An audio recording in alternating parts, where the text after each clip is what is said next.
propesya sa Biblia ay nagkakatotoo po. Kaya nga po, ang sabi ko doon, yung prediction or prophecy ng Panginoon ay nagkatotoo at nanaranasan. Sabi po sa Luke, sabing ganun, on April 1, AD 33, Jesus left the temple grounds in Jerusalem. His disciples talked about the beautiful stoneworks, but Jesus said, the time is coming when all these things will be so completely demolished that on top of another, which means totally demolish, gone, walang matitira. Sabi nga, kahit mga ipis o insekto, walang matitira. Those are powerful words that was delivered by our Lord. And alam natin that God always speaks the truth, delivers the truth, and napaka-honest ng ating Panginoon. Kaya nga po, kopyahin natin ang pagiging honest niya. Although, I know some of you may relate, may mga dishonest statement tayo paminsan-minsan, pero nare-realize din naman natin. So, thank God because nare-review din tayo. So, truth ang lagi mag-prevail. So, point number two, Jesus cautioned of the forthcoming events that all will undergo. Balik ulit tayo sa chapter 21 ng Luke. In AD 70, the Roman legions completely destroyed the temple, fulfilling Jesus' prediction. Later that day, when Jesus was sitting on the Mount of Olives, his disciples reflecting about the temple's destruction, syempre pinag-usapan, ano kaya mangyayari? Talagang magkakatotoo kaya ito? Ano bang klaseng ano ang ginawa ng Panginoon? Ano ang tanong ng isa niyang kasama? Sabi niya, Teacher, when will all this take place? And will there be any sign ahead of time? So, palagi ko makaka-relate tayo. The disciple, out of curiosity, was trying to validate what Jesus just said and pre-warned. Siyempre sa isip niya, nakakatakot, di po ba? Very terrifying. Obviously, we can tell they were in fear. Maybe thinking, sana di mangyari or sana wag nang matuloy. That's the human conception or wishful thinking na alam ng ating Panginoon even before na in-raise yung question. Uh, Pagkatapos po, nakita talaga natin na talagang lahat ng propesiya naman talaga ay nagkakatotoo, whether it's about the prophecy made by the Lord at saka ng kanyang mga four major prophets, four ba o five major prophets, and I think 8 minor prophets, which means talagang may mga diniklara sila na talagang nagkakatotoo. Well, it's all about the wisdom of the Lord na pinagkaloob sa kanila. So, number 2, ano po yung sabi ko doon? Nabanggit ko na yung number 2 plus, sorry. Uh, then back ulit tayo dun sa Luke 21. Then he added, nations and kingdoms will proclaim war against each other. There will be great earthquakes, and there will be famines and epidemics in many lands. And there will be terrifying things and great miraculous signs in heavens. But before all this occurs, there will be a time of great persecution. You will be dragged into synagogues and prisons, and you will be accused before kings and governors of being my followers. This will be your opportunity to tell them about me. So don't worry about how to answer the charges against you, for I will give you the right words and such wisdom that none of your opponents will be able to reply. Even those closest to you, your parents, brothers, relatives, and friends will betray you, and some of you will be killed, and everyone will hate you because of your allegiance to me. But not a hair of your head will perish. By standing firm, you will win more souls. And when you see Jerusalem surrounded by armies, then you will know that the time of its destruction has arrived. Then those in Judea must flee to the hills. Let those in Jerusalem escape, and those outside the city should not enter it for shelter. So ano po ibig sabihin nito? Nagwa-warning na talaga si Lord na merong mga pangyayari na even yung mga mahal natin sa buhay, talagang tatalikuran tayo or aawayin tayo, hindi tayo magkakasundo.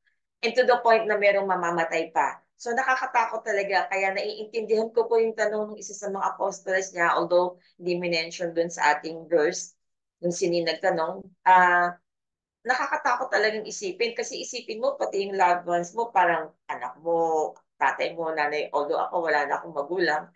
Um, pero kahit pa paano, andun din yung fear ng nating mga tao because tao pa rin naman tayo. We still can feel something na hindi nakakaaya-aya. Pero natutuwa naman tayo kasi nandun pa rin yung assurance ng Panginoon na may pagkakataon pa rin tayong i-win ang mga souls na wala pa sa Panginoon. And at the same time, uh, pagkakalooban tayo ng Panginoon ng wisdom para mapahiya yung mga ano natin,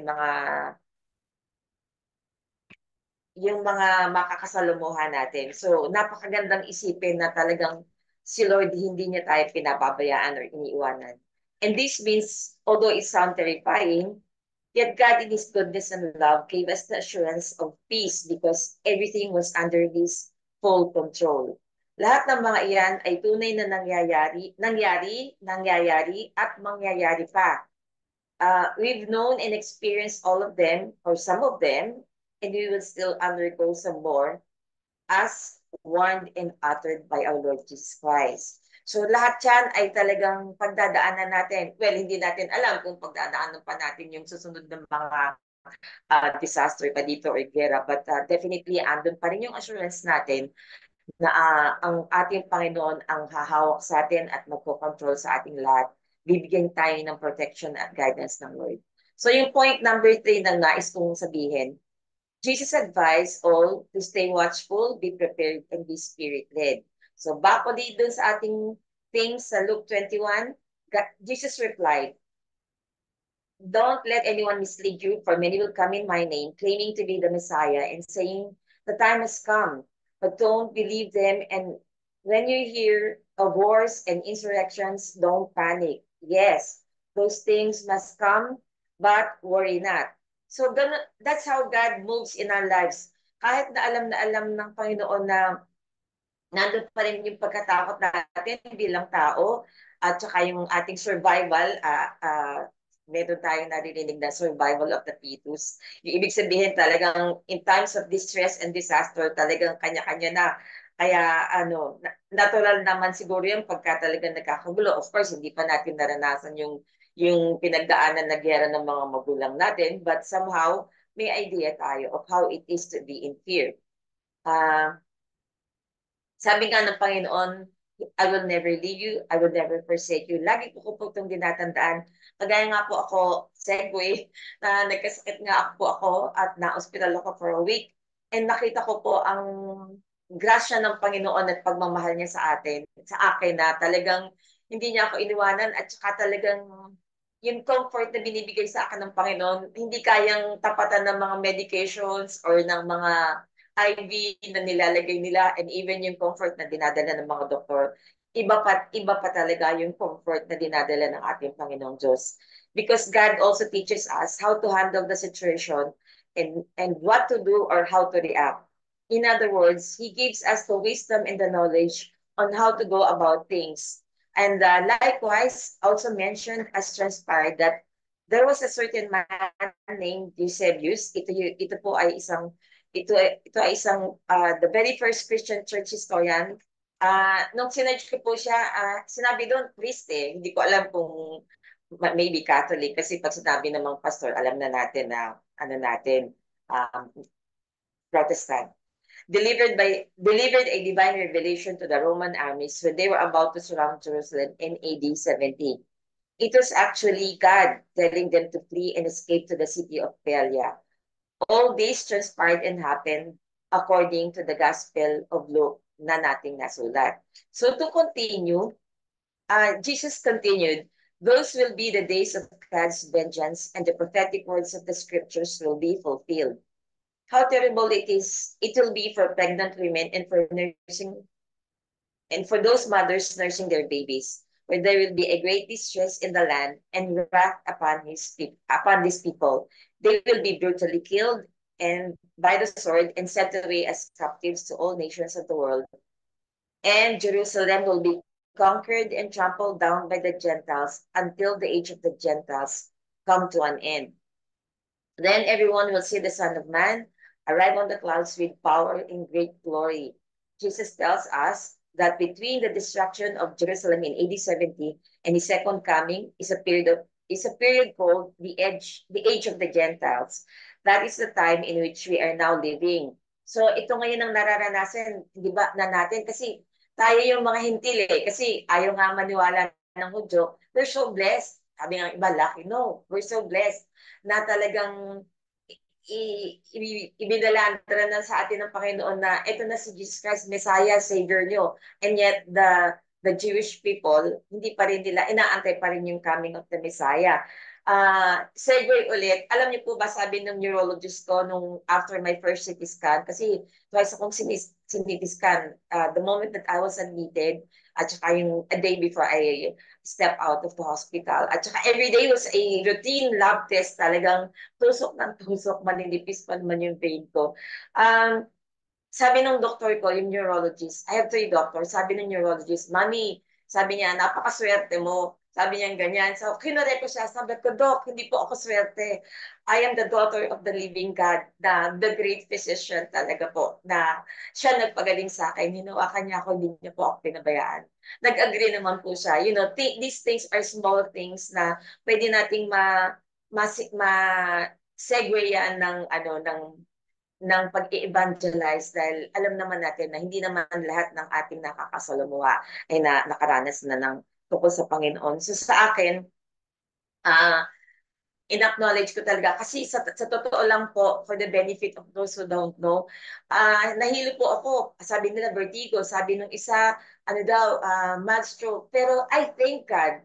First and foremost, hinawakan ako talaga ni Lord kasi wala naman pong na-damage na hindi kagaya ng meron akong kapisina, yung si Odek Cruz na miracle din po yun sa kanya kasi aneurysm na nakaligtas siya, nakatawid siya. Sabi nga no pong isang kasama namin na si Doc GP, ito sa miracle for him.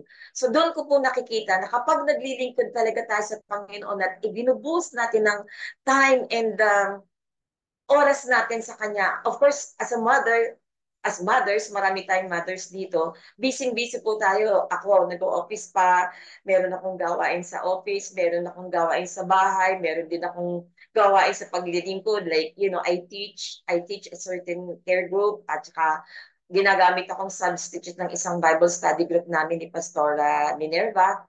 So nakita ko po na kapag tayong mga Kristiyano, we really find time to really spend time with the Lord at makinig at hindi ko masasabing ubusin ang oras mo because kailangan din ng family natin ang ating ministry. Ang Panginoon po talaga, naramdaman ko talagang hindi kanya pababayaan at talagang wonders of all wonders, He will always heal you. Kaya pagka po ngayon, nakakarinig ako na nagpe-prayer request ng may sakit because I went through all this, sakit na ito. I really pray hard talagang. Dati parang, sige, pagpe-pray lang, pero naglalagay na po ako ng listahan na lahat ng pangalan na ano ko, si Pastor Nep po, at the moment, meron din po siyang physical, na, I do not know kung dapat ko sabihin, but let's pray for Pastor Nep kasi meron po siyang physical, ngayon. Kaya, at, iniengganyo ko po kayo lahat na kahit hindi nyo kakilala, kahit hindi nyo kano-ano, kagaya ng ating pambansang ninang na si Ate Olive, when I heard about her daughter Pilar, you know what? Hindi ko alam kung nagdadrama ako o baka kagagaling ko lang sa ospital. I really cried. Kasi knowing na wala naman po akong daughter, I have 3 boys, I realized na ang nanay talaga, pagka na-touch ka dun sa plea ng isang kapwa mo Kristiyano, mababagbag ka rin. So, as I was mentioning her, natandaan ko, I was like really crying. So, lahat ng ito na pinagdadanasan natin, sabi nga, we are our brother's keepers. Kaya kailangan po, kahit hindi natin kakilala, kahit hindi natin ka-close, ipag-pray po natin. Kasi we never know. Kasi pag nangailangan tayo, ito yung dadating yung panahon na mangangailangan ka rin. And yung mga hindi mo kakilala, ipagpe-pray ka. One segue more, last segue. Very prayerful po naman ako talaga kasi Katoliko ako dati. So, dala-dala ko din po yun. And I realized Methodists are also very prayerful. So, sabi ko nung bata-bata pa ako, sabi ko, Lord, paano yun pagka wala na kami sa mundo? Sino magpe-pray sa mga anak ko? As a mother, I was worried. But later on, the wisdom of the Lord told me, um, may magpe-pray sa iyo. Huwag mong alalahanin. Kasi kahit wala ka na sa mundo, may mga magpe-pray dyan. Totoo naman po talaga kasi nararanasan ko minsan na nagpe-pray ka, bigla may sasabi sa isip mo na si ganito, si ganyan. And ito yung Holy Spirit. And I realized talagang ini-interest ko ang family ko na even when we're not in this world anymore, meron at meron pa rin. Kaya let's continue to pray for others kasi hindi nyo alam, nagtatanim po tayo na even if we're no longer in this world, yung ibang mga, dahil nagpe-pray po tayo, it will come back to us. It will pass on. Talagang dadating ang panahon na talagang meron i-assign ng Lord para sa atin, o mga mahal natin sa buhay upang ipag-pray. At going back po dun sa ating lesson, sorry po, medyo napahaba, sabi ko 10 to 15 minutes lang. Balik po ulit tayo dun sa ating conclusion. Pwede po bang basahin po natin lahat sabay-sabay? Sige po, sa conclusion. God knows what is to come, and for as long as we keep As we keep steadfast with steadfast our faith with in faith Him in Him, and and believe believe with with all all our our hearts heart, that He is in He is full in control of control of everything, everything. Our our obedience obedience and and our our righteous ways righteous of ways of serving Him serving diligently diligently and diligently and steadfastly steadfastly steadfastly will will be be remembered remembered remembered and honored. and honored. honored. Let us continue to love and serve Him and obey His divine will and by His plan plan unconditionally. Yun unconditionally. po yung sinasabi ko na magtanim ka, i-pass forward mo, and it will come back to you. Hindi man para sa iyo na sa mga mahal mo na sa buhay. Kaya nakita ko dito, ginagawa tayo ng Lord na mga Girl Scout and Boy Scout to always be prepared. Let us be boy and girl scouts for the Lord Jesus Christ. So ano yung reflection na ating tatalakayin? Siguro meron pa tayong 10 minutes na break out room. Ang reflection po natin, do you believe that Jesus will come again? If you do, how does that reflect your life? So before that, ang advice po ng Panginoon, let's beware. Let's not be fooled or be misled by the traps of the enemy because all will be tested and will experience sufferings and tribulations or persecutions, twisted truth and lies that can lure or mislead us somehow. But thank God because He has already overcome the world, which makes us all Christians overcomers. And we will definitely be victorious because God is our victory. Sa pangalan ng Ama, ng Anak, at ng Espiritu Santo. Amen and Amen. So, Teacher Faye, pwede po ba tayong mag-breakout group? Thank you.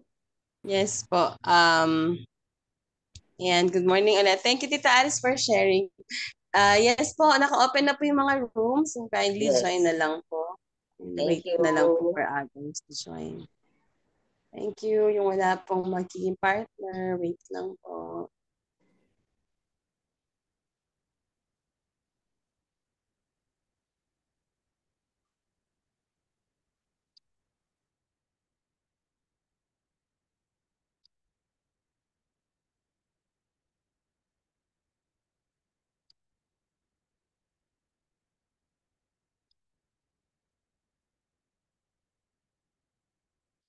Thank you for the rose, Lord. Thank you for the news.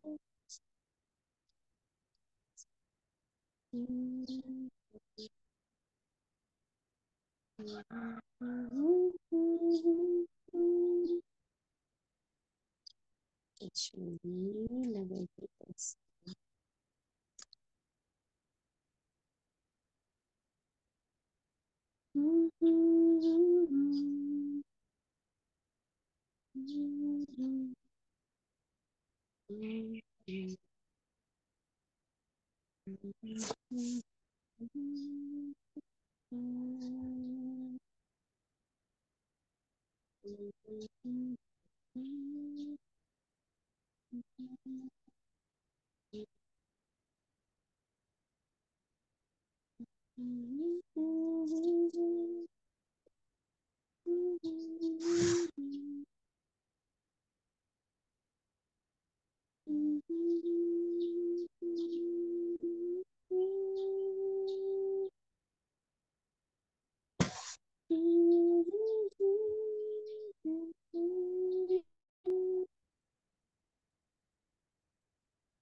And good morning again. So hopefully, Morning. good morning, nakapag ano po tayo, pray for one another. Diba si Tita Lily yung nabitin sila sa time. Tita Alice, may sasabihin pa po kayo? May last words pa? Okay na po yun. Kung nandiyan po si Pastora Vida May, pwede po ba siyang closing prayer at saka benediction, syempre si Pastor Paul at si DS Leida. Oh, si DS Leida, kaya kung hindi pwede si ano. Opo, wala po si Ate Vida, hindi daw po siya makapasok sa Zoom. So Si Pastor maybe Paul na, tapos benediction si Pastor DS Leida. Thank you, teacher. internet problem. So yeah. Oo nga po. Before we proceed to our prayer, let's hear this yung closing song na pinili ni Ate Tita Alice. Yan. Let's continue to worship and surrender everything to our Lord. Amen. May sound pa.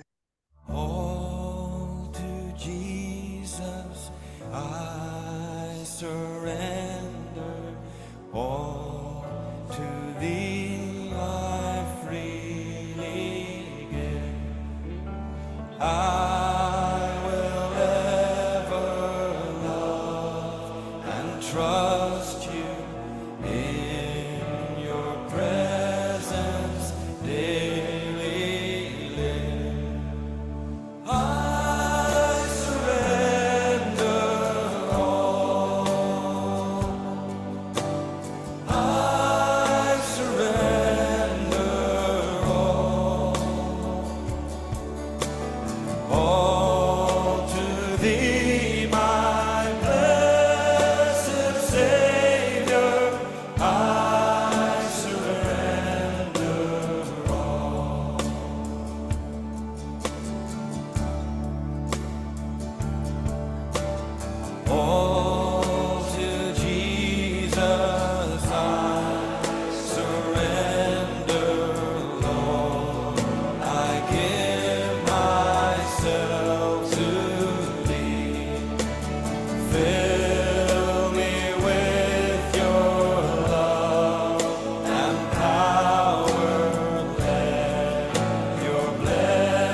Amen. So thank you, Lord. Thank you, Tita Alice, again, for sharing, for leading us today sa ating devotion.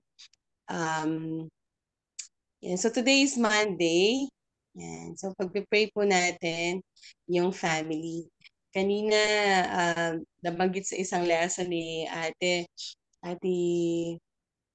Sister Alice, even yung, sorry po, ayan. Even yung mga families natin, darating yung time when we will stand for the truth. Ayun yung sinabi ni Jesus, and we will stand for righteousness. Even yung church, even yung family, even yung kaibigan natin, they will stand against us. Persecution is real. But we know na kapag tayo ay na kay Christ, yan, anumang persecutions, yung mga sinabi ni God, dadaanan natin yun. But one thing is for sure, Jesus or the Lord is with us. God is with us. Amen. So let's pray. Let's continue to pray for our families. That the Lord will protect them sa paglabas, pagpasok nila sa ating mga bahay, sa mga estudyante po natin, mga apo na nag-aaral pa. Kasi when they are outside the house na natin, wala na po tayong control. But God is in control. So let's pray for them, for divine protection, at patuloy yung mga hindi pa nakakakilala sa mga kamag-anak natin, even mga friends, Jesus Christ as their personal Lord and Savior na wala pang experience. Let us continue to pray for them and lift them up to the Lord. Sige po. For a minute po, maybe pray for that, and then maybe ask si Tita Julie Ladica to close that for that prayer portion, yung mountain of influence natin ng family. Sige po, let's pray for a minute lang po, and then Tita Julie will pray. Thank you. Let's pray for this. Gamitin ko po itong timer natin. Alright, thank you. Sige, let's pray.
Lord, salamat po Panginoon sa pagkakataong ito na muli niyo kami pinagsama-sama sa room na ito, Lord, upang mag-aral ng iyong mga salita. Salamat po sa reminder mo po sa amin, Panginoon, na dahil doon sa pag-asa na kayo po ay muling babalik, Panginoon, at yun po ay pinanghahawakan namin sa aming mga buhay.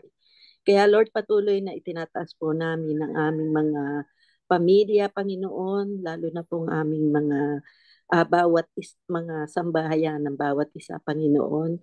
Kung meron man po na hindi pa nakakakilala sa iyo, gamitin mo po kami sa aming mga pamilya, Panginoon, na bawat isa ay makakilala, Panginoon.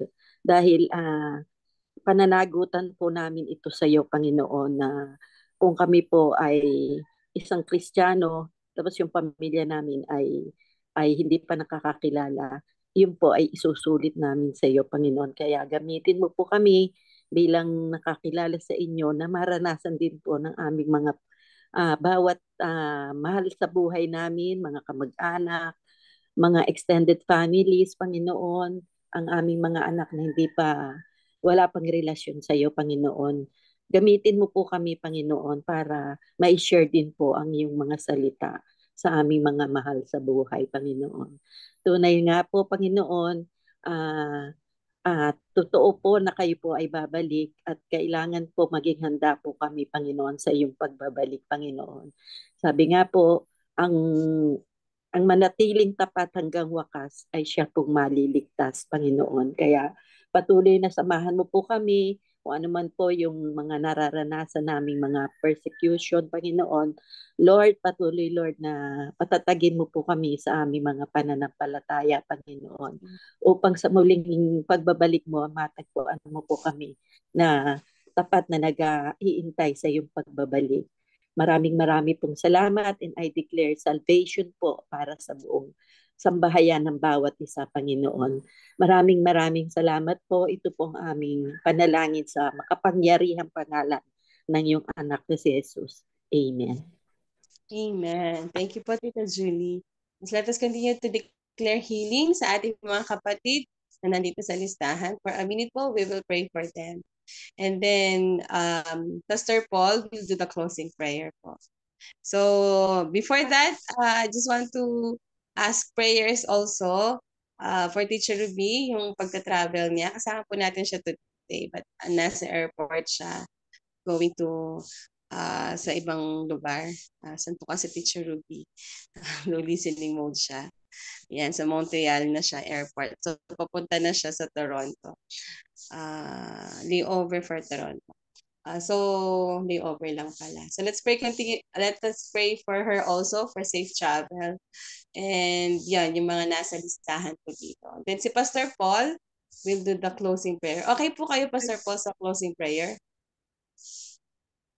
Parang, Okay naman. sige po. And then si Pastor Leda po sa benediction. Pwedeng magpatuloy na mag-request. Sige Una, po, Tita Nina. touch na touch ako kay Sister Alice Inaanak dahil sa kanyang prayers for Pilar tsaka sa lahat ng mga may sakit. At today is the second chemo of Pilar. At salamat na because of all the prayers, Pilar is doing very well. No negative effect ang sa kanya. Pagka nag-share na lang ako, kasi sa April 24 pa ako, I'll share with you in details how God is answering. So today at 11 a.m., yun sa kanyang second chemo. And praise God for the answers. Ganun din sa lahat ng mga nagdaraan sa mga health challenges. And thank you to Sister Alice Inaanak for such a powerful leading of the message for us today and for the prayers for Pilar and for all those who are sick. And thank you, Pastor Paul. Salamat po, everyone. God bless everyone. Thank you po. Sige po, let's continue to pray. Thank you, Tita Nina, for sharing.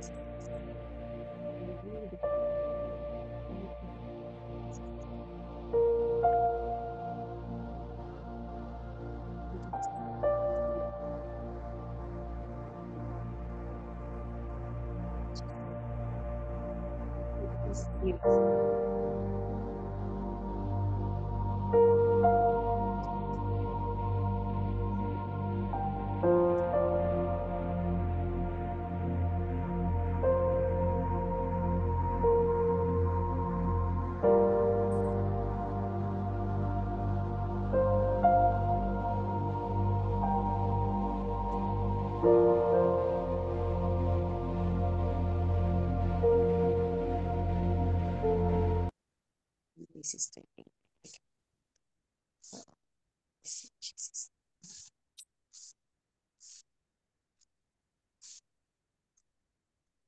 Pastor Paul po para sa ating Thanksgiving prayer.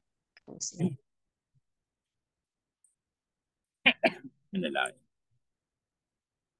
Matunay po na sa aming buhay ay nandoon ang patuloy na gabay patnubay ninyo na anuman ang aming mga kalagayan sa buhay, hindi po kayo nagkukulang. Bagkus lagi kayong merong laang tugon sa lahat ng aming pong mga pangangailangan. At tunay po, Ama, na ang mensahe niyo sa amin sa umagang ito ay patuloy na nagpapalakas sa aming buhay pananampalataya. Patuloy kaming manangan at magtiwala sa inyong mga salita at sa inyong mga pangako sa amin. Kaya Ama, hayaan po ninyo na sa aming pong buhay, anuman po ang mga pagsubok na maaaring dumating o pinagdaraanan ng bawat isa, lahat ng ito ang may patuloy na maging daan para mas tumatag pa ang aming pananampalataya sa inyo. Kaya purihin kayo at dakilain kayo sa lahat po ng bagay na yung inilaan para sa amin. Mga bagay na alam namin bahagi ng inyong mga plano para sa amin. Mga bagay na patuloy na magiging daan para sa aming pong buhay ay lagi po kayong napapapurihan at napaparangalan. Kaya salamat po ay sa inyo po namin patuloy na tinatagubilin namin mga buhay upang sa ganon anuman po ang mga bagay na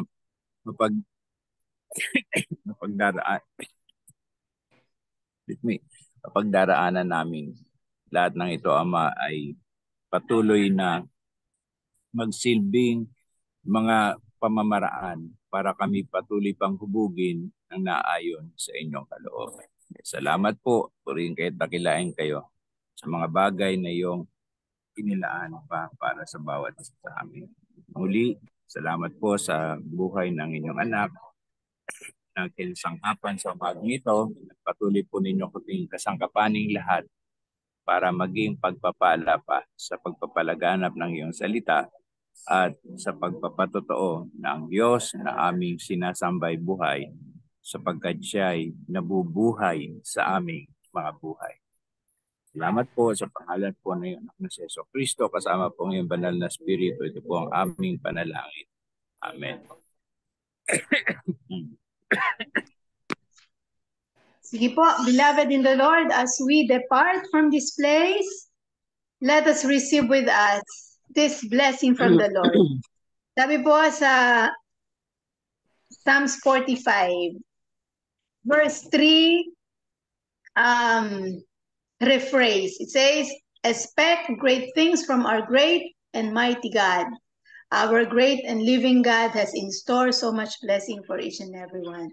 So as we depart from this place, let us go with all of this blessing from our Abba, the saving grace of the Lord Jesus Christ, and the powerful presence of the Holy Spirit. Go and be a blessing now until Jesus Christ comes again. And all God's children say, Amen. And Amen. Amen. Amen. Amen. Thank you, Ate Alice. Thank you, Thank you, Sister Alice. Thank you, Kaka. Thank you. Picture po. Salamat po. Isa pa po. Okay. Thank you. God bless everyone. Good morning. Shalom, Good morning. everyone. Shalom God bless po. po. God bless po.